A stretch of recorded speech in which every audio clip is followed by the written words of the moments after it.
और याद रखिएगा जब तक कोई काम कंप्लीट नहीं हो जाता है तब तक वो काम असंभव लगता है। एक बार शुरुआत कर देते हैं तो हर काम आसान हो जाता है। क्वेश्चन नंबर 1 पर आते हैं। हिंदी भाषा के प्रख्यात लेखक जिनका नाम था कवि मंगलेश डबराल, इनका हाल में ही निधन हो गया है। और कितने वर्ष के उम्र में इनका निधन हुआ है तो आपको मैं बता दूं कि बहुत ही फेमस पोएट रहे हैं और हाल में ही इनका 9 दिसंबर 2020 को निधन हो गया। और आपको इनको बारे में बहुत सुना होगा, बहुत ही इंपॉर्टेंट यहां पर इन्होंने कविताएं की रचना की है, बहुत ही प्रख्यात लेखक रहे हैं और हाल में ही उनका निधन हो गया है। और उनका राइट आंसर यहां पर 72 ईयर्स में उनका निधन हो गया है। ऑप्शन नंबर बी हमारा यहां पर राइट है। आते हैं क्वेश्चन नंबर 2 पर। क्वेश्चन नंबर 2 है हमारा यहां पर, प्रधानमंत्री नरेंद्र मोदी ने हाल में ही किस शहर में नए संसद भवन के निर्माण का शिलान्यास किया है? तो आप भारत के मैप पर इस पर देख पा रहे होंगे, यह है भारत की राजधानी दिल्ली। और यहां पर मैं आपको बता दूं कि जो पुराना संसद भवन है वो 100 साल से भी पुराना है, ब्रिटिश के काल में बना था। उसमें मूलभूत सुविधाओं के अलावा नई एडवांस टेक्नोलॉजी कुछ भी नहीं है, इसलिए यहां पर नई संसद भवन की बिल्डिंग का निर्माण का शिलान्यास प्रधानमंत्री मोदी जी द्वारा किया गया और यहां किया गया है नई दिल्ली में। और एक और इंपॉर्टेंट फैक्ट, ये 2 साल में बनकर तैयार हो जाएगा और इसका बनाने का जिम्मा CPWD के हाथों सौंपा गया है। और वर्तमान दिल्ली के मुख्यमंत्री हैं अरविंद केजरीवाल और यहां के उपराज्यपाल अर्थात लेफ्टिनेंट गवर्नर हैं अनिल बैजल। आते हैं क्वेश्चन नंबर 3 पर। क्वेश्चन नंबर 3 है हमारा यहां पर, वैश्विक जलवायु परिवर्तन सूचकांक, ये बेसिकली जर्मनी के द्वारा जारी की जाती है। 2021 में भारत का स्थान कौन सा रहा है? ये हाल में ही इंडेक्स आई है और भारत के बारे में अगर हम बात करें तो भारत सबसे निचले पायदान पर है, आप देख पा रहे होंगे। पहले से 3 स्थान पर किसी भी देश ने ये स्थान अचीव नहीं किया है इनके पैरामीटर्स को।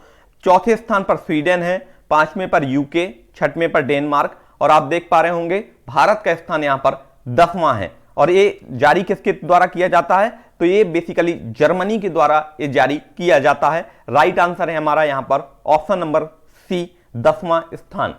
आते हैं क्वेश्चन नंबर 4 पर, राष्ट्रीय डिजिटल स्वास्थ्य मिशन को कब से पूरे भारत में शुरू करने की घोषणा की गई है? तो बहुत ही इंपॉर्टेंट क्वेश्चन है। आपको मैं बता दूं कि प्रत्येक व्यक्ति का एक डिजिटल खाता अर्थात डिजिटल अकाउंट खोला जाएगा और उसने पिछले समय में कितनी अपनी जांच कराई है, कौन कौन सी बीमारी से पीड़ित रहा है, हर व्यक्ति का एक नया रिकॉर्ड बनाया जाएगा, एक डिजिटल कार्ड हर व्यक्ति को दिया जाएगा और इसका नाम है डिजिटल स्वास्थ्य मिशन। एक यूनिक आईडी होगी। कोई भी डॉक्टर के पास जब आप ट्रीटमेंट के लिए जाएंगे तो सबसे पहले वो आपकी आईडी को लॉगिन करके देखेगा और आपकी पूरी मेडिकल हिस्ट्री उस आईडी में दिखेगी, अर्थात आपकी पूरी की पूरी जानकारी एक आईडी में होगी और इसे हेल्थ कुंडली के नाम से जाना जाएगा और इसकी घोषणा जनवरी 2021 में शुरू करने की गई है। तो यहां पर राइट आंसर है हमारा ऑप्शन नंबर ए। आते हैं क्वेश्चन नंबर 5 पर। क्वेश्चन नंबर 5 है हमारा यहां पर, 11 दिसंबर को पूरे वर्ल्ड में कौन सा दिवस मनाया जाएगा? तो आपको मैं बता दूं कि यह दिवस 11 दिसंबर, दिवस से क्वेश्चन जरूर आता है, दिवस को बिल्कुल मत भूलिएगा। इंटरनेशनल माउंटेन डे अर्थात अंतरराष्ट्रीय पर्वतीय दिवस। अब मैं आपको इसका इंपॉर्टेंस बताता हूं कि दिवस मनाया क्यों जाता है। तो जो दोस्तों पर्वतीय लोग होते हैं, माउंटेन पर रहते हैं, उनके जनजीवन बहुत ही दुर्गम होता है, बहुत ही कठिन होता है, मूलभूत सुविधाएं भी वहां नहीं होती हैं। तो उन लोगों के विकास के लिए, डेवलपमेंट के लिए यहां पर पूरे वर्ल्ड में 11 दिसंबर को यह दिवस मनाया जाता है। तो यहां पर राइट आंसर क्या हो जाएगा दोस्तों? हमारा ऑप्शन नंबर सी, अंतरराष्ट्रीय पर्वतीय दिवस। आते हैं क्वेश्चन नंबर 6 पर। क्वेश्चन नंबर 6 बहुत ही इंपॉर्टेंट है। पत्रकार और लेखक, इनका नाम है राजकमल झा। इनका एक उपन्यास हाल में ही जारी हुआ, द सिटी एंड सी, और इसके लिए कौन से रविन्द्रनाथ टैगोर साहित्य पुरस्कार से उन्हें सम्मानित किया गया है? तो आपको मैं बता दूं कि ये हैं बहुत ही जाने माने पत्रकार लेखक, इनका नाम है राजकमल झा और इनकी जो उपन्यास है द सिटी एंड द सी, इनके लिए रविन्द्रनाथ टैगोर साहित्य पुरस्कार से इन्हें तीसरी बार सम्मानित किया गया है। तो ये इंपॉर्टेंट फैक्ट है कि ये तीसरे बार सम्मानित हुए हैं। बहुत ही जाने माने लेखक हैं, पत्रकार लेखक हैं, इनका नाम है राजकमल झा। आते हैं क्वेश्चन नंबर 7 पर।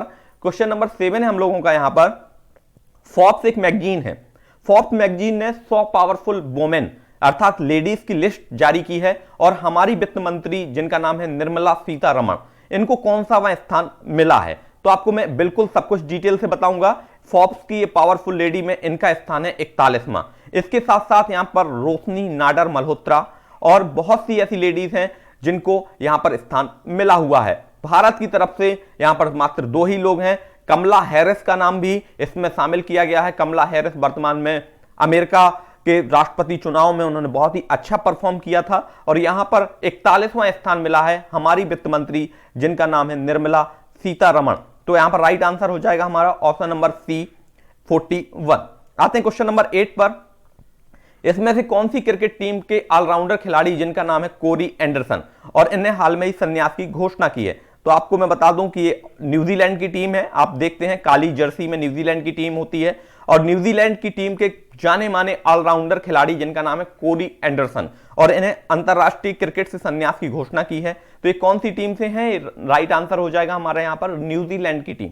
न्यूजीलैंड आप जानते होंगे बहुत ही अनलकी रही थी, पिछली बार के वर्ल्ड कप फाइनल में हार गई थी। अभी तक न्यूजीलैंड के हाथों एक भी वर्ल्ड कप नहीं आया है। क्वेश्चन नंबर 8 का ऑप्शन नंबर डी होगा यहां पर।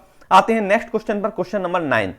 भारतीय टीम के विकेटकीपर बल्लेबाज जिन्हें हाल में ही क्रिकेट के सभी फॉर्मेट से संन्यास की घोषणा की है, उनका नाम आपको यहां पर बताना है। तो पार्थिव पटेल 17 वर्ष की उम्र में इन्होंने करियर की शुरुआत की थी। सबसे आपको मैं बता दूं कि यहां पर इनकी महज ग्रेजुएशन भी नहीं हो पाई थी और यहां पर भारतीय क्रिकेट टीम में विकेटकीपर बल्लेबाज के रूप में इन्होंने एंट्री ली थी। लेकिन महेंद्र सिंह धोनी उस समय में ज्यादा अच्छे ऑप्शन थे, तो इन्हें महेंद्र सिंह धोनी के चलते बहुत ज्यादा मौका तो नहीं मिला है, क्योंकि विकेटकीपर बल्लेबाजी महेंद्र सिंह धोनी बहुत अच्छे से करते थे। तो जब कभी भी इन्हें स्टैंड बाय के रूप में रखा गया, पार्थिव पटेल हाल में ही इन्होंने संन्यास की घोषणा की है और इन्होंने एक बुक भी यहां पर जारी की है जिसमें सौरभ गांगुली को बहुत ही महान कप्तान बताया है। तो यहां पर राइट आंसर हो जाएगा हमारा ऑप्शन नंबर सी पार्थिव पटेल। आते हैं क्वेश्चन नंबर 10 पर। निम्न में से किस देश के डाटा प्राइवेसी रेगुलेटर पर उसने गूगल पर 10 करोड़ और अमेजन पर 3.5 करोड़ यूरो का जुर्माना लगाया है? तो मैं आपको सब कुछ डिटेल में बताऊंगा ये जुर्माना बेसिकली क्यों लगाया है। तो आपको मैं दिखा दूं कि वर्ल्ड मैप पर फ्रांस की लोकेशन आप यहां पर देख पा रहे होंगे, ये है फ्रांस। और एक इंपॉर्टेंट फैक्ट बताता हूं कि ये जुर्माना आखिर लगाया क्यों गया है। दोस्तों, जब कभी भी आप कोई वेबसाइट खोलते हैं या आप कुछ सर्च करते हैं, जब आपको शॉपिंग करनी होती है चाहे अमेजन पर, गूगल पर, तो वो क्या करते हैं कि आपकी पसंद को आपके कुकीज में सेव कर देते हैं जिसकी परमिशन उन्होंने नहीं ली हुई होती है। अर्थात आप क्या सर्च करते हैं इस जानने का अधिकार ना तो गूगल के पास है ना ही अमेजन के पास। ऐसा ही कुछ कारनामा यहां पर एड के तौर पर दिखाने लगते हैं। जैसे आपने सपोज दैट अमेजन पर कोई शूज को सर्च किया, लेकिन आप कुछ भी एड देखेंगे तो आपको सेम एड फेसबुक पर भी दिखाई देगा, अन्य जगह भी दिखाई देगा। ये आपका कुकीज में सेव होने के कारण होता है। तो फ्रांस ने इस पर 10 करोड़ का जुर्माना गूगल पर और 3.5 करोड़ का जुर्माना अमेजन पर लगाया है कि आप किसी भी व्यक्ति की कुकीज को बिना परमिशन लिए हुए सेव नहीं कर सकते हैं। बहुत ही अच्छा है, डाटा प्राइवेसी के लिए ये जरूरी है और ये किया है यहां पर फ्रांस ने। तो यहां पर राइट आंसर हो जाएगा क्वेश्चन नंबर 10 का फ्रांस। आते हैं क्वेश्चन नंबर 11 पर। क्वेश्चन नंबर 11 है, चाइना ने विश्व भर में विभिन्न देशों के कितने ऐप पर प्रतिबंध लगा दिया है? तो चाइना अब बौखलाया हुआ है क्योंकि चाइनीज ऐपों को भारत समेत कई देशों ने ब्लॉक किया है। तो अब चाइना ने भी इसकी प्रतिक्रिया दी है और चाइना में विभिन्न देशों के 105 ऐपों पर प्रतिबंध लगा दिया है। आपको मैं बता दूं कि जो ऐप्स होते हैं बेसिकली आपकी व्यक्तिगत जानकारी ऐप डेवलपर के पास देते हैं, तो आपकी जानकारी का मिसयूज हो सकता है, आपकी लोकेशन का मिसयूज हो सकता है, आपके किससे कैसे संबंध हैं, आपकी किससे क्या बात होती है, आपका लेन देन किससे है, सब कुछ ऐप के माध्यम से पता लगाया जा सकता है। तो यहां पर चाइना ने भी 105 विभिन्न ऐपों को प्रतिबंधित कर दिया है।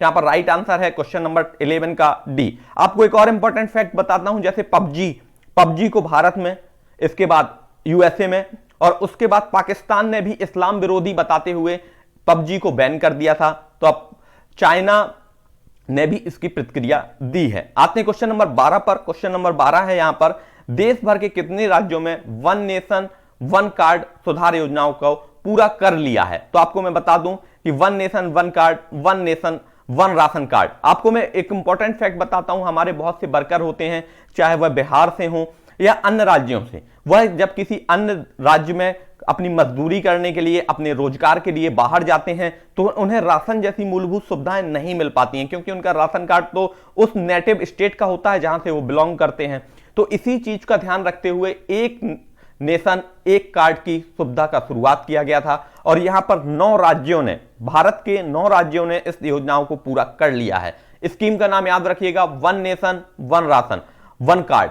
आइए क्वेश्चन नंबर 13 पर चलते हैं। क्वेश्चन नंबर 13 यहां पर है, केंद्र सरकार ने चालू वित्त वर्ष में आत्मनिर्भर भारत रोजगार योजना के लिए कितने करोड़ रुपए खर्च करने की मंजूरी दी है। तो आपको मैं बता दूं, कोरोना महामारी के कारण बहुत से लोगों का रोजगार यहां पर चला गया है। तो यहां पर आत्मनिर्भर अर्थात सेल्फ डिपेंडेंट होने के लिए, और एक और इंपॉर्टेंट फैक्ट मैं आपको बताऊं कि भारत में बहुत सी ऐसी चीजें थी जो बनती ही नहीं थी, जैसे पीपीई किट हमेशा हम चाइना पर डिपेंड रहते थे, लेकिन जब से कोरोना जैसी महामारी आई है हमारे देश ने आत्मनिर्भर होने का बीड़ा उठाया है और आत्मनिर्भर रोजगार योजना के तहत 1584 करोड़ रुपए का यहां पर इन्वेस्टमेंट करने की मंजूरी मिली है। तो यहां पर राइट आंसर हो जाएगा हमारा ऑप्शन नंबर डी, और इसकी मंजूरी निर्मला सीतारमण जी अर्थात जो हमारी वर्तमान फाइनेंस मिनिस्टर हैं, वित्त मंत्रालय संभाल रही हैं, उन्होंने इसकी घोषणा की है। आते हैं क्वेश्चन नंबर 13 के बाद यहां पर हमारा क्वेश्चन नंबर 14 जो आज का हमारा लकी क्वेश्चन है। इस क्वेश्चन का आंसर देकर आप हमारे आज के लकी विजेता बन सकते हैं। भारत के किस राज्य ने प्राथमिक विद्यालय रणजीत सिंह देसाले को ग्लोबल टीचर प्राइज के लिए चुना है? इस क्वेश्चन का आंसर आपको कमेंट सेक्शन में देना है। आपकी हिंट के लिए मैं यहां पर उस स्टेट का मैप भी लगा देता हूं। आप भारत के मैप पर पहचानिए कि कौन सा ये स्टेट है जहां के प्राइमरी टीचर जिनका नाम है रणजीत सिंह देसाले, इनको 7 करोड़ रुपए मिले हैं ग्लोबल टीचर प्राइज के लिए। और इसका राइट आंसर आप कमेंट सेक्शन में दीजिए, आपको जल्दी से मुझे बताना है। और आज का सेकंड लकी क्वेश्चन, भारत के किस राज्य ने देश का पहला टायर पार्क स्थापित करने की घोषणा की है? तो आप सभी को मैं बता दूं कि आपको इसका भी राइट आंसर कमेंट सेक्शन में देना है, और जो भी स्टूडेंट लगातार 3 दिन तक यहां पर राइट आंसर देगा वो हमारा लकी विजेता बनेगा, और लकी विजेता को हम यहां पर सम्मानित भी करेंगे। इस सम्मान का मात्र इतना है कि जो लोग अच्छे से परफॉर्म कर रहे हैं उनमें कंसिस्टेंसी बनी रहे। आपको इस क्वेश्चन को बताना है कि पहला टायर पार्क कौन से स्टेट में स्थापित करने की घोषणा की गई है। ये था आज का हमारा करंट अफेयर का वीडियो, और इसके बाद यहां पर मैं वीडियो को एंड करता हूं। आपको ये वीडियो पसंद आया होगा तो प्लीज एक लाइक जरूर कीजिएगा और अपने दोस्तों तक शेयर करना बिल्कुल ना भूलें। Thank you for watching, have a awesome day, keep like share and subscribe.